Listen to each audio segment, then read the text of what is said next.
Okay, a couple of announcements. One, I'm back from Taipei, what was an absolutely amazing trip we're going to talk about here in a bit. Two, it's now officially summer, so I don't have to go to my teaching job. And three, we're going to talk all about it while opening a box of high seas that I got at Taipei. So, without further ado, let's open some pirates. Trim the sails, if you will, and get underway. So first things first. We need to talk about how good this set is, because I'm a little biased. Pirates are awesome. Pirates are what I've always wanted. I mean, I think it was like 2020 when I first said I think pirates should be in this game. It would fit. Maybe 2021. We will, of course, save the treasure pack for the last thing, but there's other good things that we can possibly get out of this box because it's pirates, right? So I have been a long-time pirate stan. I've been cheering and rooting and hoping for pirates, sometimes loudly, sometimes not so loudly, but always 100%. And to finally see pirates in the game, and not just pirates, but a class for pirates, is a dream come true. And then tack on that the beauty that is this set, I should say, because this set turned out incredible. It really did. I mean, for those that are going to play it this weekend at pre-release, first of all, you should play it this weekend at pre-release, because pre-release is incredible. But if you're going to play it, you will find out for yourself. In Limited, this is the most fun I've had in Limited. It is also, starting off strong. Okay, Sapphire Amulet. Now, this is a good one. Because Sapphire Amulet could be played in Gravy Bones. Some people perhaps playing it in Gravy Bones. And we've got ourselves foil Jittery Bones as well. But for those that have not yet had the opportunity to play, which is most people, it is incredibly complex, but it's incredibly fun. There's layers to this, like an onion. Onions have layers. Cakes have layers. But there's layers to this set that go so deep that I don't even know like how far down it. I don't think anybody really knows how far down it goes, because it's wrapped up in this veneer of, well, I can just throw 3 for 7s, you know? But the fact that, oh, hey, Crash Down the Gates is a foil, and funnily enough, just from the sealed pools that I opened 1 yellow of this card, I should say, 1 yellow of that card, and none others. So I'm putting together a binder, of course, and I am working on a full set of this set, a master set, if you will. I don't even know if that's what it's called. I know people say master set, but I don't know if that's actually what that means. Nevertheless, you can just throw 3 for 7s, but the further down you go in this set, the more you start to see these these amazing intricacies. That card's very good in sealed, by the way. Play Battalion Bark, quite good. Swiftwater Sloop, also good in the right deck builds. So on the face of it, it's an incredible set. Seafloor Salvage, I need a couple more of those, and a foil Battalion Bark in the back, followed by a Red Spine Manta and Compass of Sudden Death. They've done a lot with this set to really make it different and unique. One, they've introduced Necromancer, of which I am now full committed, because one, I have a card that has my name on it, so I mean, I gotta commit. But two, as I've been playing and building the deck, I think this hero does all of the things I enjoy in card games and in Flesh and Blood. It draws cards, it plays at instant speed, it looks at the top of the deck, it has the draw and discard mechanic, which is one of my favorite mechanics in every TCG ever that I've ever played. And it has allies, but they're not cracked. They're like slightly underpowered. Hey, look, not so fast. I got to play that on the first day, which is pretty sick. And a foil Restless Bones in the back. There he is, foiled out. So, of course, I'm, full committed to that. That's something that unique that has been done with this set. But on top of that, we also have dual class heroes. Every hero is a mechanologist, a pirate, or a ranger, a pirate, or a necromancer, a pirate. So they are 2 classes. And the fact that pirate is a class almost has me more excited than the set itself, because it alludes to longevity. I love that pirates exist, but I was kind of worried that it was just like a one-off thing. Hoist them up. Seawater Swell. Card's really good. Card's really good. The yellow, maybe not so much. Hey, we got a Sticky Fingers in the back. And a Gold Kiss Rum. Honestly, Gold Kiss Rum out of this thing, I would be okay with because those things are hard to come by. Those little Marvel Gold Kiss Rums, the rainbow foil marbles. But the fact that we have a pirate class means that we can get pirates in the future, and they're future-proofing some of the like phrases on these cards. Like you can see one of the allies says, you know, if you are a pirate you control is the target of an attack, you can, you know, like prevent 1 damage, right? Sawbones. And so there are the future is like laid. The groundwork is laid as we get our scuba and a pinion sentry and a cool little foil NIMBY here in the back. The future's laid for more pirates to come about. Now, here's the thing. People seem to like this set so far. People seem to be clamoring for this set so far. And yes, we could talk about the fact that there are going to be issues with shipping, and there are going to be issues with allocation at first. Now, I don't think that that's going to last the length of this product. I don't think the product is going to go down as, you know, a failure because there wasn't enough product for the first few weeks, but it could certainly tarnish the reputation. That would be a true shame because this set is probably, oh yes, good, blue, more blue saltwater swells, bring it on. Oh, and yes, a Blood in the Water, I need that card. I need that card for Mr. Gravy Bones. One Mr. Gravy Bones needs Blood in the Water. That card's really good in Gravy Bones. It's like it was made for him. This is sweet. There's a Gravy Bones box right here. That's what we like to see. It would really suck if this set's reputation is tarnished in any way, shape, or form by the fact that the product will be sitting in customs for a bit. I would hate that because I think this, and James said it on the stream, and he said it to me personally. Oh my God, the hits keep coming. Let's go. He said it to me personally that he believes that this is the best set he's created to date, that this is his masterpiece. And it's hard to argue with the way Limited plays. And the cool thing about this set that I've experienced in CC so far, and I've only been I will be honest, I've only been testing Gravy Bones, and I've just started. I'm just scratching the surface. Oh, these packs are hard to open. But the cool thing I've experienced is that the heroes themselves still feel fun. They don't feel broken, and they don't feel like super terrible. They just feel pretty good. Not even like great, they feel pretty good. And I think that's a fantastic place for pirates to be. Because, and I was telling people this weekend, I personally don't want pirates to be the S tier class. I don't want pirates to be, you know, like the best of the best, because then when you sit down to play against someone that's playing pirates, you roll your eyes. I don't want that because I care deeply about pirates. Now, would I like pirates to be good? Heck yeah, of course I want pirates to be good. I want them to be playable, and I want people to enjoy it, mainly because of the thematics. That was something that was also mentioned this past weekend, was the simple fact that pirates as an aesthetic are so easy to embody. It's easy to go to this like aesthetic or the pirate in general and how ingrained in the zeitgeist it already is. It is easy to dive in and just full commit, like the talk like a pirate day, buy a pirate hat at any like costume shop. You can literally just become a pirate for a weekend and really no one's gonna look at you funny. And if they do, don't hang out with them, okay? Because they're clearly not having enough fun in their life. Like, that's a cool thing. That, I think, bodes well if you like the idea of pirates in the game of Flesh and Blood.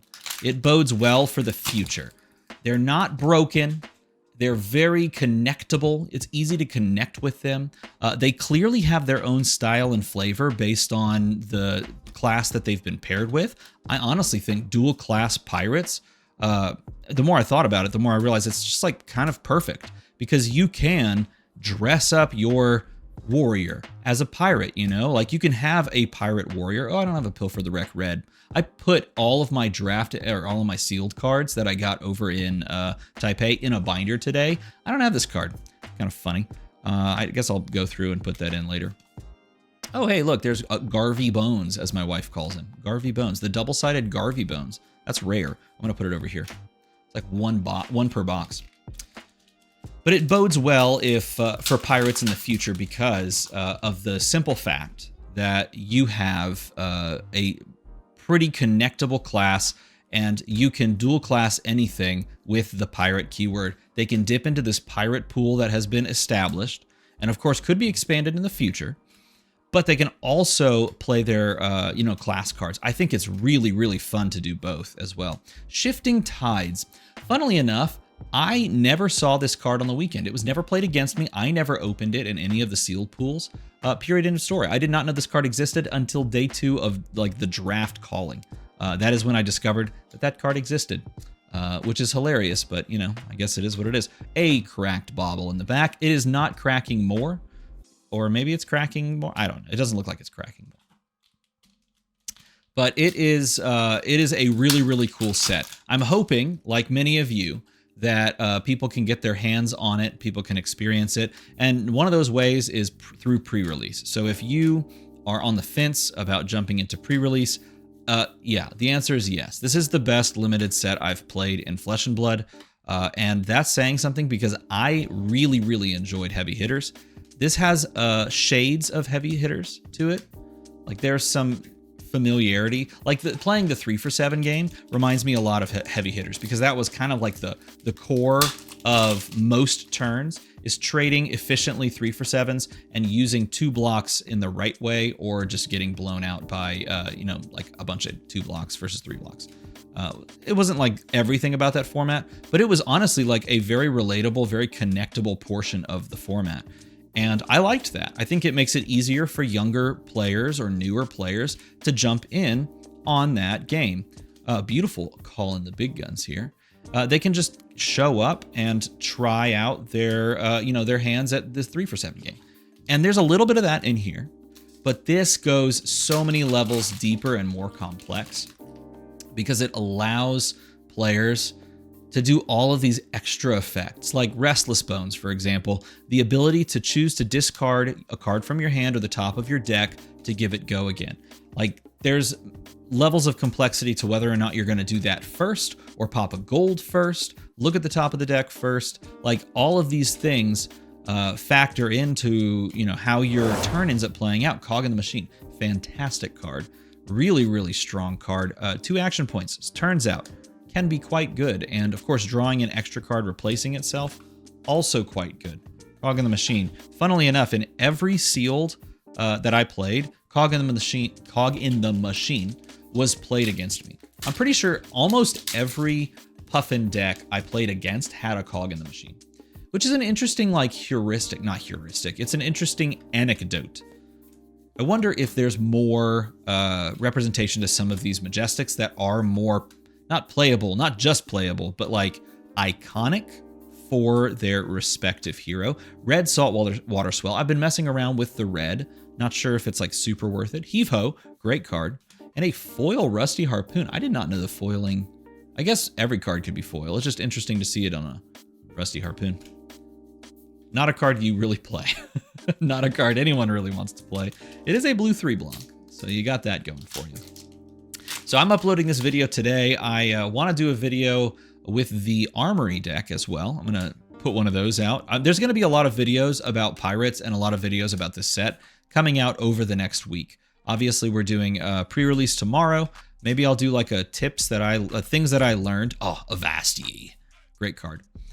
Things that I learned at my events. Maybe I can give you a couple of quick tips. Take that into your events to hopefully prepare you more for the set, to understand how it feels to play limited. That's, I think, another innovation that really pushes this format to the top of the heap. Treasure Island is so fun. I think they should make it an expansion slot card. They should make it a landmark, a generic landmark, or maybe a pirate landmark. That's what they should do. They should make it a pirate, great card, pirate landmark.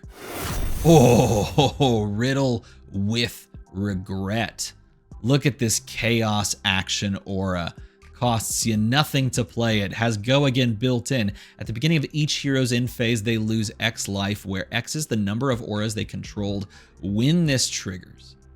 If X is 3 or more, you destroy this. That's pretty fun. Little anti Runeblade action, little anti Well, kind of Rune Blade, yeah. Anti-illusionist to some degree, yeah, you can do that. Anti-illusionist. Not a lot of Majestics out of this box. Did the number of Majestics go down? That's the question. Also, if you want to watch more box openings, if this is something that you enjoy, me talking to the camera, gushing about pirates while I open cards, let me know that in a comment below, because if that's something that we want to do, I am hoping to get my hands on a good number of boxes, just like everyone. Let's do it. Arcane Compliance, the card I'm supposed to hate, because I used to be a wizard player, but I mean, now we're full committed to like Gravy Bones, man. Oh, geez, he's so much fun. He is seriously so much fun. Gravy Bones is so much fun. He's like a little like Dromai. He's a little like shades of like Wizard and Kano, knowing the top of your deck and activating at instant speed. He can discard and redraw at instant speed. He feels a little bit buff in the way that he can block pretty well. He plays on a lot of blue cards, so he's got like insulation as far as pitching is concerned.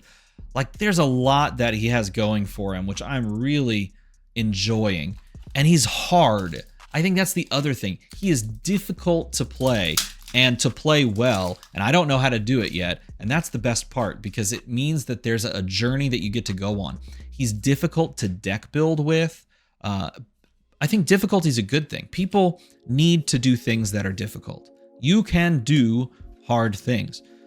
And that's part of the fun of Flesh and Blood, is taking a hero that on the face of it seems a little under and bringing him up in a way that really kind of pushes the boundaries of what people think or know.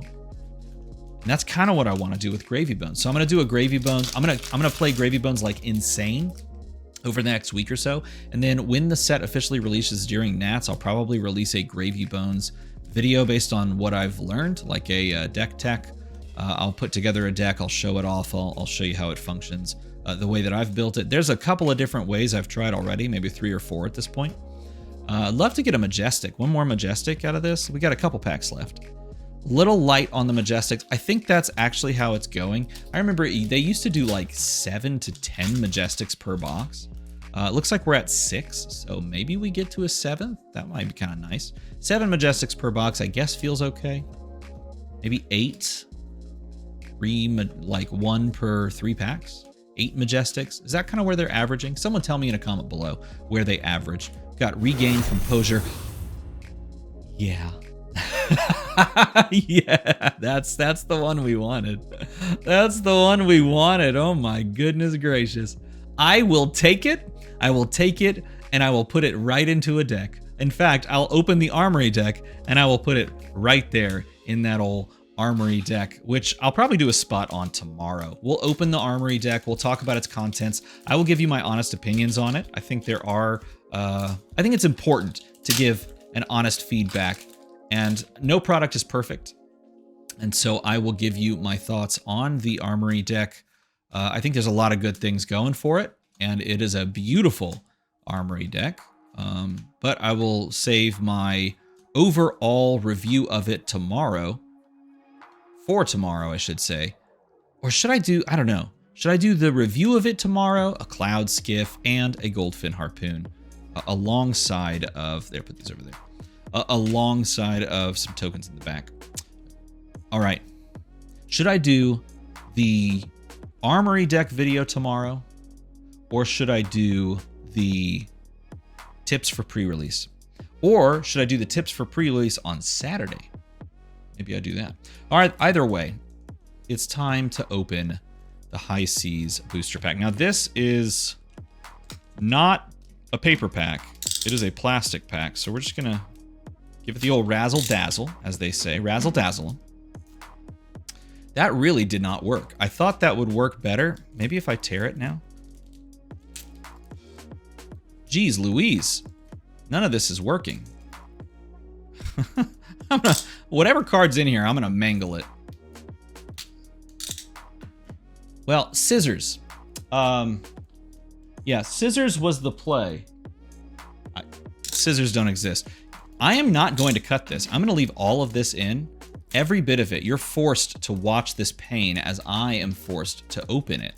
in this way. Okay, we got there. We did it. We did our thing. And now let's go ahead and see what we got in the old treasure pack. There's some good stuff in here, so maybe we got something good. Got ourselves a golden cog. I really want the gold kiss rum. All right, golden cog followed by, ooh, a red golden tipple. Now I don't play the reds, I do play the blues. I am just gonna say it right now. Here's the thing.